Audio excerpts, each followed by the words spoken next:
the Cowboys finally drafted a guy, big boy down inside. So I was pretty much happy with that, with the philosophy of going with a one-tech guy juxtaposed to trying to find a three-tech to make him a one-tech. So that's cool.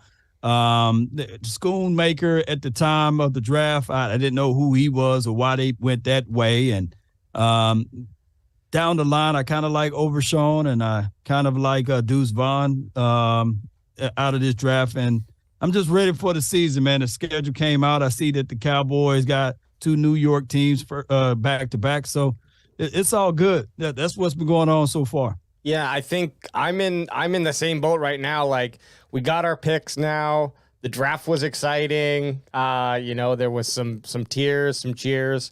But at the end of the day right now, it's like, I just want to see these guys out there on the field. That's why with OTAs, I think we're on day 2, and I haven't seen any information or anything that was like noteworthy of bringing up. I'm just wondering, Law, do you have any inside scoop of what's happening, or has it just kind of been a radio silence, nothing really big? Hey, Michael Parsons was there day 1. Yes.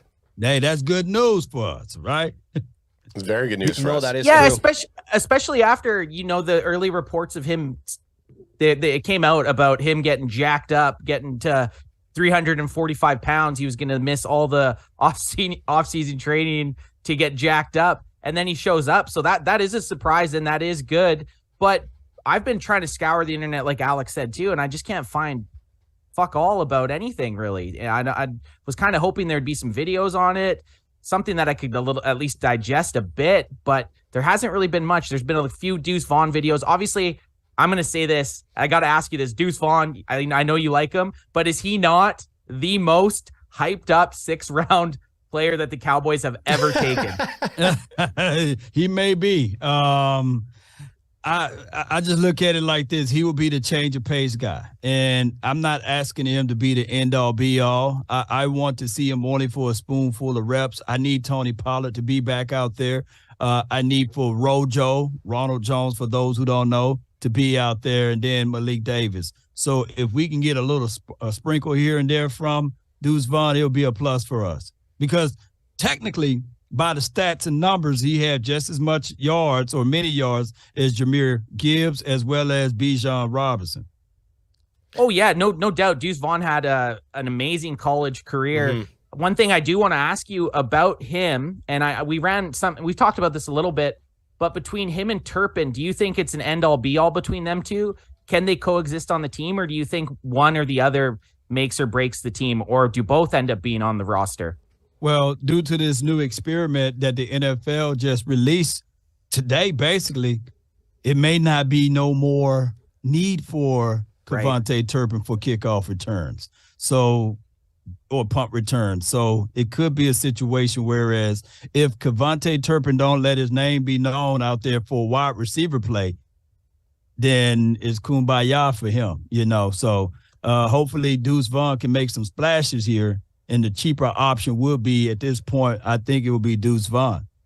Well, so with that, sorry, AJ, with the rules, I just want to clear this up. So, because we kind of talked about it prior, with these rules, is it now, so say the on the kickoff, it's kicked to the 1 yard line. All the guy has to do is fair catch it, and now it moves to the 25. Right. Oh, that's brutal. I absolutely fair catch every hate that. catch, man. Just fair catch. That's insane.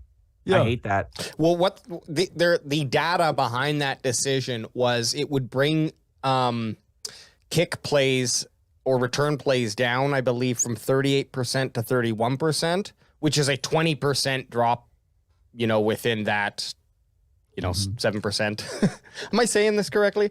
But anyways, he's a stats guy. What it would essentially what it's doing is, it's just eliminate, because of the much higher concussion and injury rate on special teams. The NFL is doing everything they can to get that removed from the game and limit that. And on one side of it, I'm like, yeah, that makes sense. I don't want to see some of you got to think like CeeDee Lamb was, for his first 2 seasons, was doing punt and I don't know if kick returns, right? Des Bryant's done some. I mean, all the main players at some point. I'll ask you guys this though. Just imagine, if one of them got rolled up on or something, bright career down the drain. But I'll ask you this though.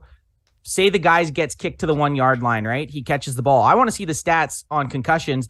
Is it the guys returning it or is it the guys blocking? Because the guys blocking, they're going to be blocking regardless. Yeah, kick it to the 1 yard line. Right. Those first row of dudes, they're still banging. They're still running down and they're still hitting heads. Yeah. So I'd like to see the stats on, is it the guy returning the ball that's getting the concussion mostly, or is it the front line? Because if it's the front line, let's skip the song and dance and just take it out instead of just like slowly making it a shittier play. It's like, okay, why even waste our time watching us have a guy fair catch it every time? No, that's a good point. That is a brilliant point. I think that this is all lipstick on a pig. I think that the NFL need to say, hey, we are making provisions. We are trying to limit concussions. And if they can take out a play to present to the committee of the people that's trying to sue them, then they can hold a lot of value there. So that's why I think that the NFL is just putting lipstick on a pig with it. Yeah, Makes sense. That's a great clickbait clip title. NFL's putting lipstick on pigs.